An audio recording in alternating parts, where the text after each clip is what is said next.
তুই আমার কিস্তির টাকা না দিয়ে পলায় বেড়াচ্ছিস, আমার টাকা দে। এটা কেনা সারপ্রাইজ! নতুন বউ স্যার। শালা, কিস্তি দিতে পারো না, পলায় বেড়াও, আবার নতুন একটা বিয়ে করেছো।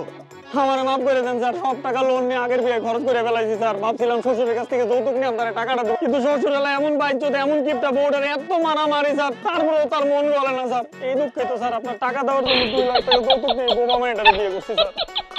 তাহলে আমার টাকা দিয়ে দে। টাকা তো সাথে নাই স্যার। হয়েছে কি স্যার, দিনকাল অনেক খারাপ তো স্যার। শ্বশুর বলছে ছিনতাইকারীরা রাস্তা থেকে নিয়ে যাইতে পারে, তুই বউ নিয়ে যা, আমি তোর 2 দিন পরে এসে দিয়ে দেবো, এই জন্য স্যার চলে আসছি। ঠিক আছে, তাহলে আমি তোর বউরি নিয়ে যাচ্ছি, তুই 2 দিন পরে এসে আমার কিস্তির টাকা দিয়ে তোর বউরি নিয়ে যাবি, যা। এটা কি বলেন স্যার?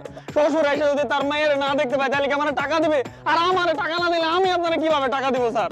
আমি এত কিছু বুঝি না, তোকে মতো বাটপারকে সাইজ করার জন্য আমার কাছে এর চেয়ে ভালো কোনো রাস্তা নেই। টাকা দিবি, বউ পাবি, ব্যাস।